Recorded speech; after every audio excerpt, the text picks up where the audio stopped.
In this second film, we're going to provide you with the tools to change your life, to make it possible to unfold your potential.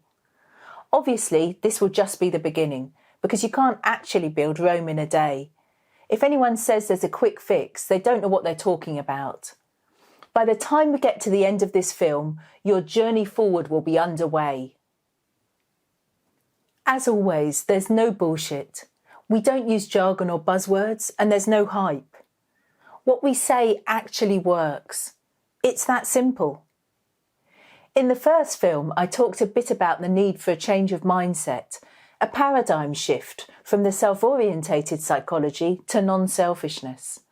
But on a smaller scale, there are two lesser mindsets, one of which is a necessary prerequisite for change, whereas the other will make changing effectively impossible. If you've got what might be thought of as a fixed mindset, you'll see yourself as being fixed or permanently stuck in "that's just how I am." Talent is viewed as a gift you were born with if you are lucky. Change is a non-starter. It's not an option. Your lot is your lot, for better or worse. Alternatively, there's the growth mindset. This embraces a different approach to life, now and for the future. You see yourself and others as being capable of learning and developing, step by step, through persistent hard work. There's untapped potential waiting to be unfolded if you're willing to put in the necessary effort. You can improve if that's what you choose to aim for. In short, you're giving yourself the choice to grow and flourish. As we'll see in a later film, this option of growth is in keeping with what neuroscience has discovered about the human brain. We've identified 16 key factors that, when combined, add up to capability or being able to be the best you can be. This isn't one of those silly 5 habits to change gimmicks. The 16 key factors are real nuts and bolts or components. These keys will open up doors for you that previously have been locked. Each of these key factors is a powerful tool that will work on its own. You could cherry pick a smaller group of whichever ones most appeal. You'd definitely get better if you did this. But we urge you not to take this easier route because you'll be limiting the potential benefits. This isn't just about self-improvement. Collectively, the 16 key factors offer so much more. Their combined strength is unleashed when they're all integrated and used together. Then they can bring about a genuine paradigm shift or fundamental change. You can think of the 16 key factors as the mechanism for outstanding achievement or ways in which a higher level of psychology actually works.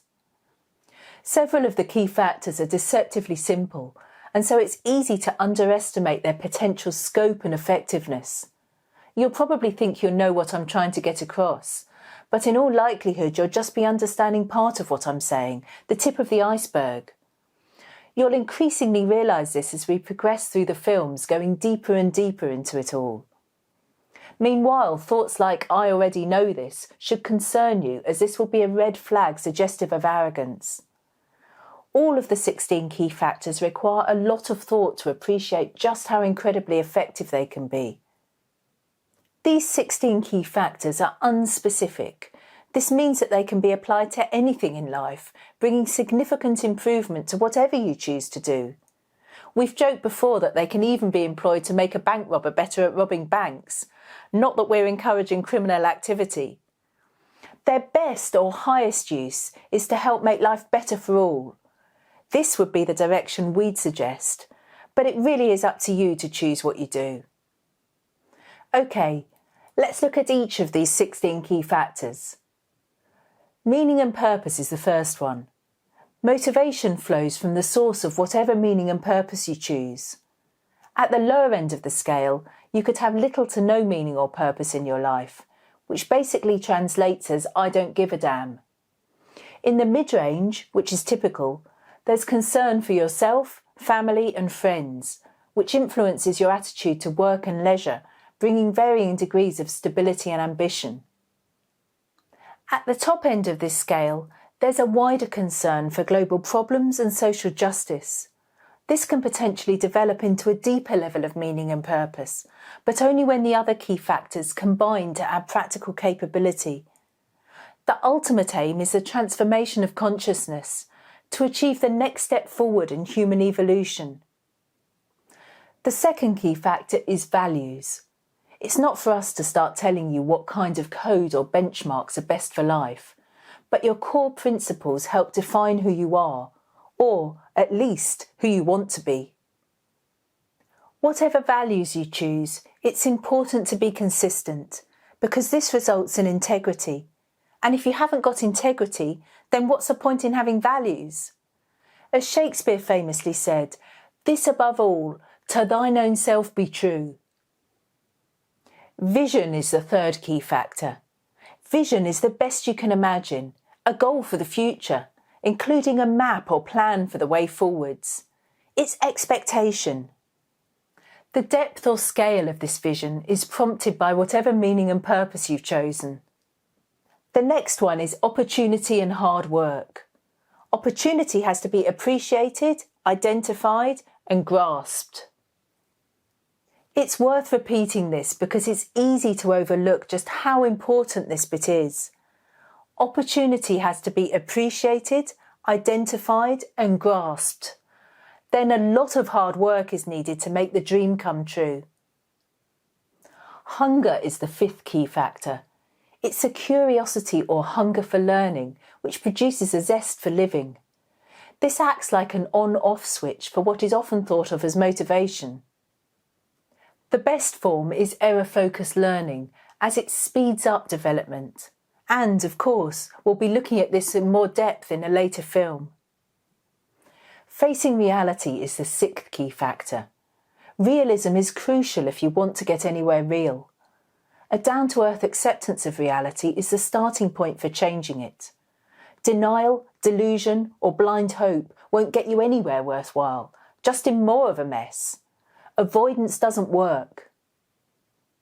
Facing reality might possibly sting a bit initially, but it won't hurt you if you do it in a constructive way. It's actually a helpful thing to do because it's essential, and there's less and less resistance with practice as you appreciate it's one of the keys to bring about change. Right, we're going to pause going through the key factors for a couple of minutes and take a closer look at what's involved in making a paradigm shift. Our approach is to heighten understanding. To do this, you have to analyse everything. So, rather than merely describing something, such as waffling on about personal development or unfolding your potential, we dig deeper to get to the mechanical or components level, as in the 16 key factors. But it's unfortunately not that straightforward.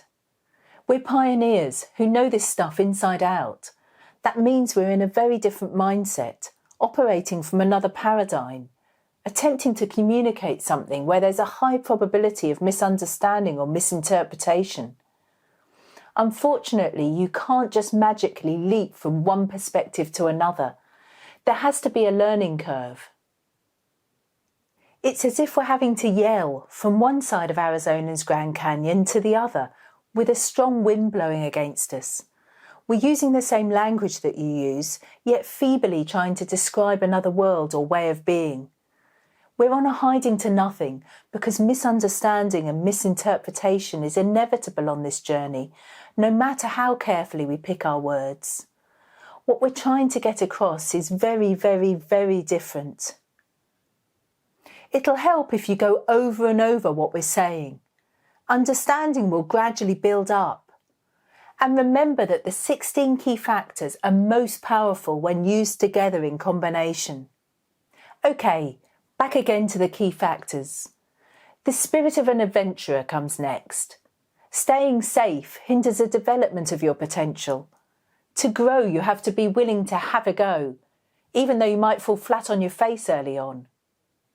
The motto, "Who dares wins," sums up this aspect of attitude. On its own, courage can be reckless, so it needs to be tempered through being linked with other key factors, such as facing reality. The eighth key factor is be prepared. In essence, this is a state of readiness to do the right thing at the right time. Be prepared. Simple, but extremely effective when fully utilised. Like with all the other key factors, please don't underestimate the power of this. You can apply it in so many ways, deeper and deeper. Never give up is the 9th key factor. Quitters don't win, they quit. A fighter will succeed after others have dropped out. Stickability, perseverance, grit, struggle. If you want to achieve anything worthwhile, it'll take a lot of effort. So never, never, never give up. The 10th key factor is inquiry. This is a deliberate process of investigation or examination to trigger additional understanding. It begins with a question that needs to be answered. Again, this sounds simple, but it's all too easy to miss how profoundly important this is. And the clue is when I stress needs to be answered. It's the way into the next level. You must get to the heart of the matter, drilling through the walls that keep you boxed in and small. The ability to ask challenging questions is an essential tool. If you just focus on yourself or restrict your concern to family and friends, there'll be limits. You need to go beyond and think about the wider world.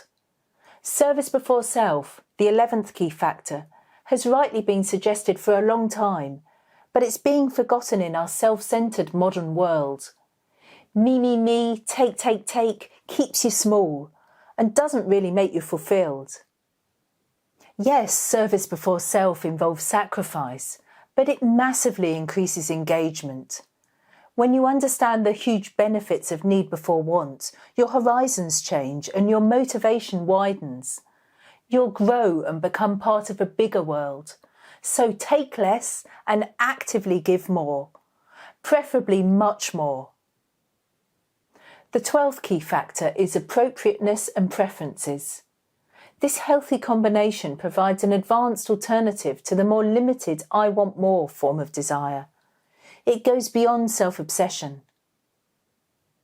It's based on the practical principle of need before want and takes into consideration the wider world beyond me. First, you work out what's the most appropriate thing to do. Personal choice comes second, within what's fitting.